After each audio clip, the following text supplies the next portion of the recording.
বর্ষার মরশুমে গঙ্গা নদী ভাঙন ক্রমশই দুশ্চিন্তার কারণ হয়ে দেখা দিয়েছে। রাতের ঘুম উড়ে গিয়েছে সাধারণ মানুষের। আর এবারে শামশেরগঞ্জের নতুন শিবপুরে গঙ্গা ভাঙনে তলিয়ে গেছে প্রায় 100 মিটার পাকা ঢালাই রাস্তা। তার সঙ্গে 10টি বাড়ি গঙ্গা গর্ভে বিলীন হয়ে যাওয়ার আশঙ্কা তৈরি হয়েছে। আর সেই সমস্ত বাড়িগুলো ভাঙতে শুরু করেছে। গঙ্গা ভাঙন বিধ্বস্ত এলাকার মানুষজন তারা তাদের আত্মীয় স্বজনের বাড়িতে আশ্রয় নিচ্ছে। গঙ্গা ভাঙনে তলিয়ে গেল প্রায় 100 মিটার ঢালাই রাস্তা। শুক্রবার সকালেই পৌঁছলেন বিধায়ক। তড়িঘড়ি ইরিগেশন দপ্তরের লোকজন ছুটে এসে শুরু করলেন পার বাঁধানোর কাজ। বিধায়ক বলেন, গতরাতে নতুন শিবপুরে ভাঙন হয়েছে। প্রচণ্ড জলের স্রোত, জল নদীর কানায় কানায় পূর্ণ। তার সাথে দোসর প্রচণ্ড বৃষ্টিপাত। এই 3টি কারণেই ভাঙন হচ্ছে। তিনি সকলের পাশে থাকার আশ্বাস দিয়েছেন। গত রাত্রে আমাদের যে নতুন শিবপুর আছে সেখানে ভাঙন হয়েছে। প্রচণ্ড জলের স্রোত এবং নদী কানায় কানায় পূর্ণ, আর প্রচণ্ড বৃষ্টিপাত। এই 3টা কারণেই এখানে ভাঙন দেখা দিচ্ছে। আর যদিও জরুরি ভিত্তিতে তৎপরতার সঙ্গে আমাদের সেচ দপ্তর সকাল থেকে এখানে কাজ শুরু করেছে। আমরা যেটুকু দেখছি যে এই ফারাক্কা ব্যারেজ যেভাবে জল ছাড়ছে, এই জলের স্রোতের কারণেই কিন্তু অতিরিক্ত যে জল ছাড়ছে তার কারণেই কিন্তু এই ভাঙনগুলো দেখা দিচ্ছে। আমরা এর আগেও বলেছি, বারবার বলছি যে কেন্দ্র সরকারকে এখানে একটা মাস্টার প্ল্যান তৈরি করতে হবে। রাজ্যের একার পক্ষে এত বড় ভাঙন, সারা রাজ্যব্যাপী যে ভাঙন চলছে, সেই ভাঙন প্রতিরোধের কাজ করা সম্ভব নয়। কেন্দ্র সরকার যদি এগিয়ে না আসে, আমাদের রাজ্য সরকার ভাঙন প্রতিরোধের জন্য আপনারা শুনেছেন যে গত বাজেটে একটা 200 কোটি টাকা কিন্তু ধরেছিল, যে উন্নত প্রযুক্তি দিয়ে কিভাবে এই ভাঙন প্রতিরোধ করা যায় তারও পরিকল্পনা আলোচনা রাজ্য সরকার করছে। কিন্তু রাজ্য সরকার বারবার জানা সত্ত্বেও আমরা দেখছি যে কেন্দ্র সরকার কোনো কর্ণপাতই করছেন না। আপনারা জানেন যে 120 কিলোমিটার এলাকা ফারাক্কা ব্যারেজের এক্সিকিউটিভ এজেন্সি ছিল, যেটা কেন্দ্র সরকারের এখতিয়ারাধীন, কিন্তু সেটাকে কমিয়ে মাত্র 17 কিলোমিটার করেছে কেন্দ্র সরকার বর্তমানে। অর্থাৎ ফারাক্কা ব্যারেজ ডাউন এবং আপে 17 কিলোমিটার এলাকার দায়িত্ব কেন্দ্র সরকার নিয়েছে। কিন্তু ফারাক্কা ব্যারেজের জল ছাড়ার কারণেই কিন্তু এই ভাঙনটা হচ্ছে, কিন্তু তারা কিন্তু দায়িত্ব নিচ্ছে না।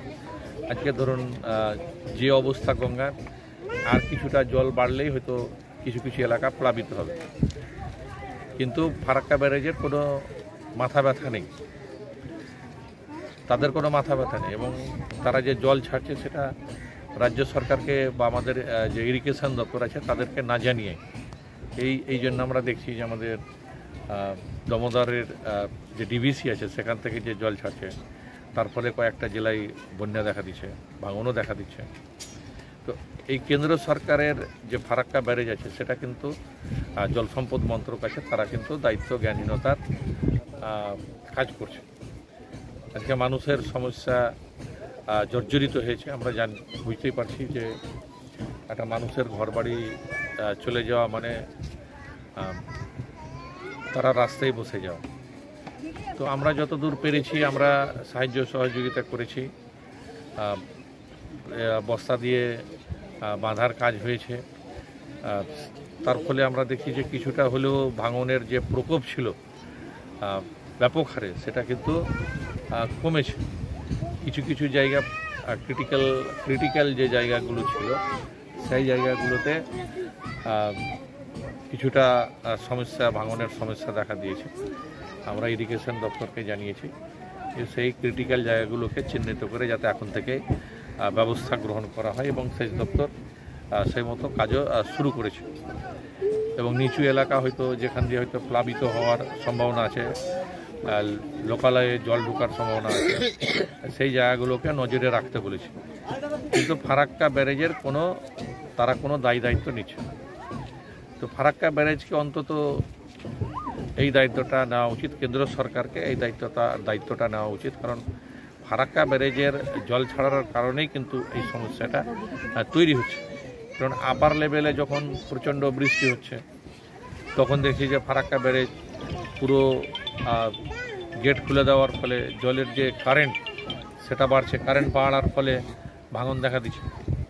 কিন্তু তারা দায়িত্ব নিচ্ছে না, রাজ্য সরকারের উপরেই চাপিয়ে দেওয়া হচ্ছে। রাজ্য সরকার বারবার জানিয়েছে, আমরা রাজ্য বিধানসভায় সর্বসম্মতভাবে একটা রেজুলেশন পাস করে পাঠানো হয়েছে কেন্দ্র সরকারের কাছে।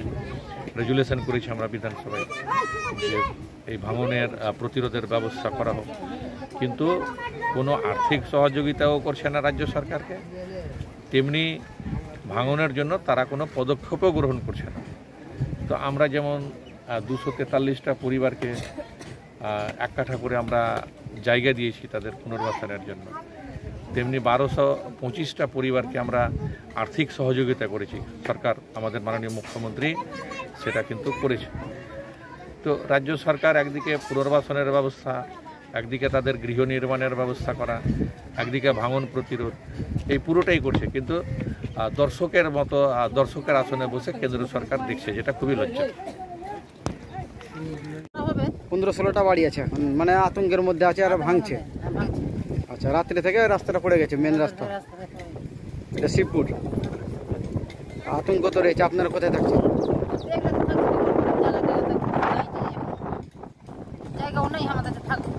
আচ্ছা, স্কুলে থাকার ব্যবস্থা বলছিল, স্কুলে যদি থাকতে দায়িত্ব থাকবে বলছিল সবাই, যদি থাকতে দিবে কি দেবে কে জানে, কোন করে বললো যে বলেছিলেন বিডিআর মানে কোন জায়গায় পুলিশ ছিল ইসে থানা নাকি বলেছিল।